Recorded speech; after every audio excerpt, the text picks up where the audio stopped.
Hey, what's going on, guys? This is Taib at HustleKicks.com, and this morning we're going to talk about the Jordan 13 Black Hyper Royal. Now, it's going to come out on the 19th of December. It's going to cost $190 in men's, and for kids, I believe it's either 120 or 140, one of those numbers. But the shoe is probably going to be like available in substantial numbers. It's a general release, so I think it's going to be a fair amount. But we're going to discuss that in a couple of minutes here. So according to what I read online, the colorway was probably inspired by the Quentin Richardson Jordan 13 PE. You know, Quentin was a Jordan team member, and he had his own PE made for him when he played for the Orlando Magic and for other teams as well. So this one was one of those. So the colorway is pretty much reminiscent of that shoe. So this is what I read online, but that's what people say. So you never know what the truth is unless Nike itself like says it. But what I would say is this: like in 2019, we saw the release of the Hyper Royal white and blue one. So I guess it's fitting for Nike to bring a more conservative colorway. Now the shoe is basically black with blue highlights on the midsole, the back and the outside of the tongue, and you have a 3M reflective component to it on the sides. And this is pretty much it. Now we're gonna jump into the talking about numbers now. All right, let's do that. Now the first thing we do is we always want to know who's getting this sneaker. And as far as I'm concerned, from what I read online and from what I gathered, doing my research, Foot Action is gonna get it. That's obvious. Foot Locker is gonna get it. Champs, it's gonna be in stores and online, and Eastbay is gonna be online only. Finish Line, JD Sports, Hibbert. So those are the major chains, and the minor chains you have DTLR, Jimmy Jazz, Eblens, City Gear, Chic Shoes, Shoe Palace, and any other one you can find. Now I didn't purposely I didn't include the boutiques because their allocation won't really affect our projection. So I'm not going to waste my time trying to find all these little places that are getting it. So, and then the next thing we're going to go is we need to set our assumptions. So I'm going to assume that Foot Locker, Foot Action, and Champs are going to get 40% of the total production. Nike and the remaining major and minor chains are going to split the remaining 40%. And then we can single out Nike sneakers and say that Nike sneakers is going to get about 20%. So this is what I'm thinking. Again, this is just based on my own assumption. So now we're going to talk about some more assumptions because now we have to add the following. I'm going to assume that regular Foot Lockers are going to get like 18 pairs, and then Foot Action and Champs are going to get like 12 pairs per store. And then their allocation online is going to be like 1/3 of the total the physical stores are getting. And then we're also going to assume that Eastbay is going to get an additional 1/3 from the total from the allocation from Foot Locker, Foot Action, and Champs online. And then we also need to understand that House of Hoops location probably going to get more pairs. So I'm going to give House of Hoops 48 pairs. And then the next thing is just running the numbers. This is pretty easy. For Foot Locker physical store is going to be 830 times 18, which is 14,940 pairs. For House of Hoops is 170 times 48, which is 8,160. And for Foot Action is going to be 271 times 12, which is 3252. And for Champs is going to be 64 once I do the multiplication. And then for the online allocation, you just add up all these numbers and you divide it by 3, which I came up with, and I had 10,972. And for Eastbay, you just take that number and divide that by 3 based on our assumptions, and I came up with 3658. And the total from Foot Locker, Foot Action, Champs, and Eastbay, you add everything together, and I get 47,546 pairs. You can stretch that number to 50,000 just to be on the safe side because I might have like screwed up my assumptions there. And then to get a total for the USA, you just do the 40% plus 40% plus 20%, which is 125,000. And this is what I got here. Now, to get our total, so this number like represent just the USA allocation. This is based on what I said earlier.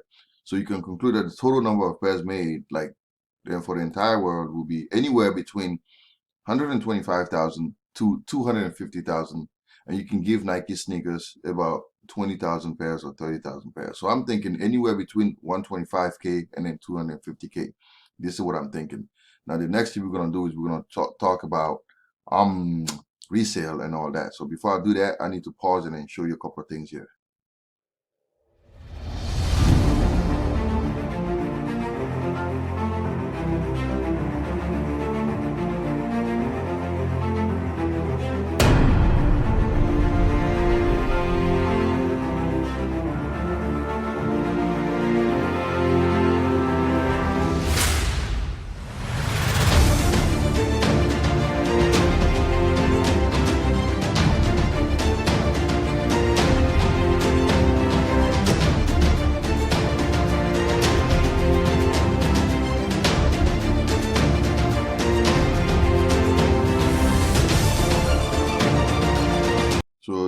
double check your shoe if you're getting it from a third-party marketplace. There's a lot of fakes out there. So I wrote an article on how to quickly identify the fake Jordan 13 Black and Hyper Royal. So you may want to check that out. I may have it on YouTube maybe today or tomorrow, but if you don't want to wait till then, just go on the website. I'll provide you a link in the description. And this is it here. And I have a lot other comparisons on the website. For the 5 at 4 is on YouTube. It's also on my website for the black metallic gold 1, for the Jubilee 11s, for the fragment 3s, for the Japan 1 Code Midnight, and the dark Mocha, and the fake Jordan 4 Union of Noir. That's a lot more, so make sure you check the description. I will have a link for you there for you to double check your pairs. Okay, now let's go and talk about resale. So resale are divided in two sections. First, I do resale versus time, and then we do resale versus size. So when I did it versus time, you can kind of see what's going on. Like last Friday, the shoe was selling for like $297 and actually went up to like $307. So basically, this is a breakdown of the average resale value by day. Okay, every day, for example, I collect all the data from that day and I total up everything, and you divide it by the total number of shoes sold, and you get your average. So 297, 307, 282, 268, 260, and 256. So my observation is this: you can see what's going on within the last 3 days. Here it's going between 268 and 260 and 256. So first it was like really high and kind of dropped to like 260. So here's what I'm gonna say to you.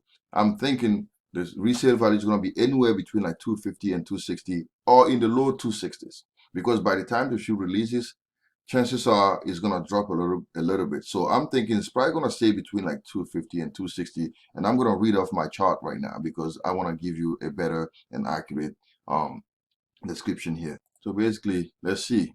So like I said, the chart above gives you a breakdown of the average resale value of the 13. And you can kind of see that there's a negative trend, which means that the resale value has been decreasing by day. And the most important days to observe were the last 3 days, between the 14 and the 16. And the current resale value is like in the low 260s. So I'm thinking by the 19th, it's going to be anywhere between 250 and 260, or a little more than that. Now we can talk about resale value by size. So let's also do that, and you see exactly what size to aim for if you're a reseller. So you see what's going on here, right? Small size like a 7 is terrible. Like I wouldn't even mess with it if I was you. Well, anywhere between 7.5 to like all the way to like 12 or 13, pretty much is consistent with what I said earlier. Anything between like 250 and 260, because this is again prior to release date. So expect this value to decrease by the time the shoe drops, like on the 19th. So right now it's between like 250 and 270.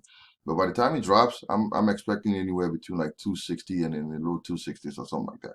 Now 14 and 15 obviously are gonna fetch the highest value because those sizes are scarce. So you can kind of see why they are like in the high 290s and like all the way more like mid 350s. I'm sorry, I kind of lost my speech over there. I don't know what the heck is going on with me.